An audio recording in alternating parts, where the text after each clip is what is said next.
Whether it's learning about earnings estimates, exploring the Zacks Rank, or adding to your financial toolkit, get the education and resources to help you become a more successful investor here on Investing the Zacks Way.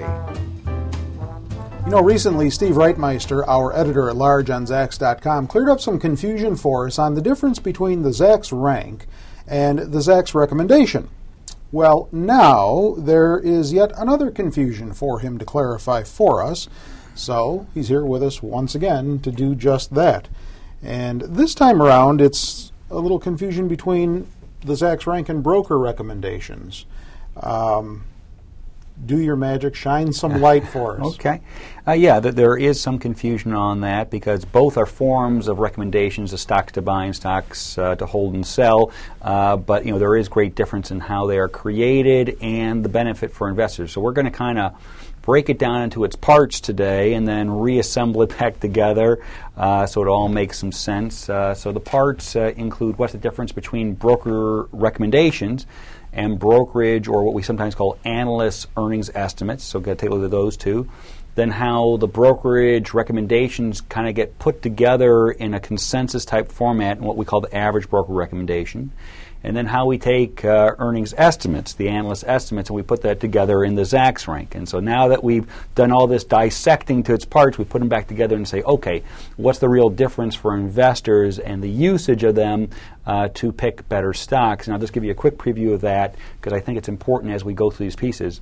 Broker recommendations as a whole are not really that valuable. And earnings estimates is the most powerful force impacting stock prices. And we say that all the time. I'll keep repeating it until the day I die. And so therefore, through the Zacks Rank, Len Zacks, mathematician, he proved it through his work and 30% annualized return going back to 1988. So here again, I'm going to explain all the parts, but do keep in mind that earnings estimates is where the money's at, and brokerage recommendations.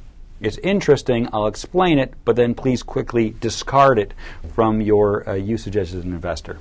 All right, then let's start with the first part. What is the difference between broker recommendations and analyst estimates? Right. Both are emanating from the same spot. It is an analyst at a brokerage firm who is analyzing companies. So here again, just a little bit of a backdrop.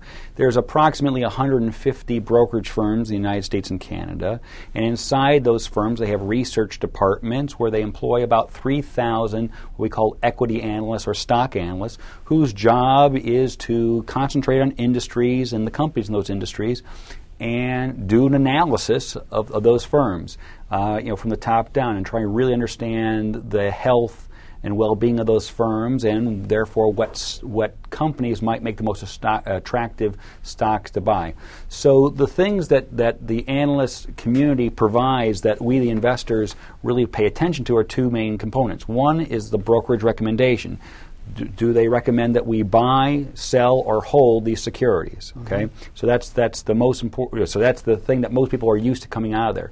But also, what we find very valuable is the earnings estimates that they create. So in other words, they create projections of future earnings for these firms, usually going out 2 years, but some analysts will even go out 5 years, making these earnings estimates. And as we've talked about here before, the power of the earnings estimates is that investors put them into their fair valuation models, which tells them how much they should be paying for a stock. So earnings estimates up, fair value up, and interest in the company goes up. So those are the two main components, the brokerage recommendation and the estimate of earnings. All right, you mentioned that the brokerage recommendations get rolled up together into a concept called the average broker recommendation. Tell us about that a little bit. Yeah, here again, this is one of the most commonly used, and I often say abused, statistics in all of investing. It's on virtually every investment website. And it's a very simple concept, but people imply in it far too much value than it deserves. So we're going to go over it very quickly, and as I said before, then we're going to discard it very quickly.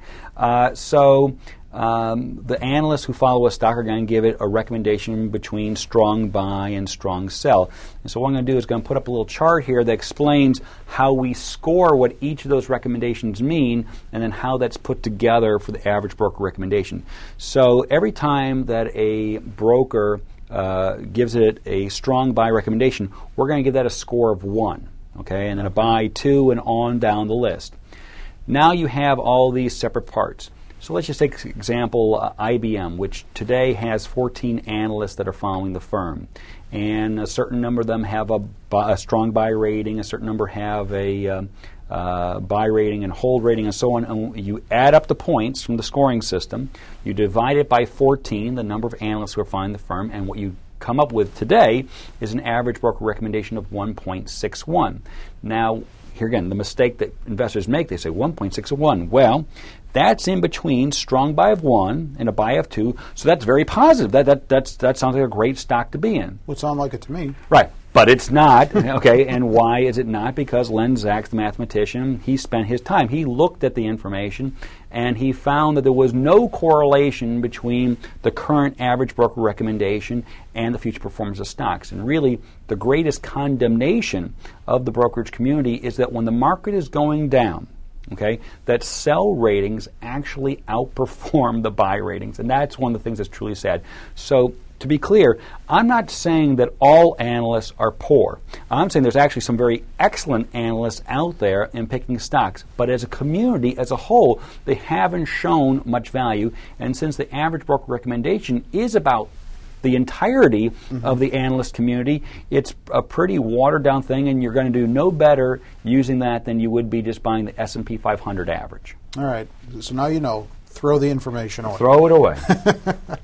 So now tell us about how analyst estimates get rolled up into the Zacks Rank. Right. You know, we've covered this up, down, and sideways in all of the pieces we do about the Zacks Rank. So here in the quick overview. So Len Zacks, PhD in mathematics, job is to find strategies that outperform the market. He created this theory that if you could figure out what stock's more likely to have an earnings surprise in the future, and you knew that ahead of time, great advantage. So he found 4 factors that were very indicative of future earnings surprises and where stocks would move. And 3 of those measures, agreement, magnitude, and upside, are all measures of earnings estimates that are created by the analyst community. And the last factor is surprise, which is companies that surprised in the past more likely to surprise in the future. So here again, I'm giving the quickie overview because we've gone into this in depth. There's other videos that you guys can watch in the archives. That you can watch that explain the 4 factors. But you know, the analyst estimates, we use them for the 4 factors of the Zacks Rank, and its output, the Zacks Rank, trying to tell folks the best stocks to be in and the worst stocks to be in. And here again, we go over the performance far too often, but yeah, it's pretty darn good. Okay. Power of mathematics. Yeah. It's a powerful tool. You've given us all the pieces of the puzzle up to this point. So now we need to put the puzzle together. Right. And that's what we turn to you for once again. What is actually the benefit of using one versus the other, the Zacks Rank versus the broker recommendation? Yeah. The one thing they have in common, which is what causes the greatest confusion, is that both the brokerage recommendation and the Zacks Rank are on a scale in between 1 and 5, with 1 being the highest rating and 5 being the lowest. And that's the last part that they have in common. I mean, I've obviously already tipped my hand here. I've already kind of given away what I think about brokerage recommendations, or in particular the average broker recommendation. It's just not valuable to investors. It will give you no advantage over the market, and yet earnings estimates, which we have proven, for over 30 years here, as being the most powerful force impacting stock prices. That is the best thing that comes out of the brokerage research departments and what these analysts are doing. That is what's indicative of future stock price movements. So yes, clearly concentrate on earnings estimates and the analyst estimates, the synonymous terms, which then rolls into the Zacks Rank. And please, please, please avoid the average broker recommendation, because it's just not worth your time. All right. There it is, the difference between broker recommendations and the Zacks Rank, and the benefit of using one versus the other. With Steve Reitmeister, I'm Terry Ruffalo.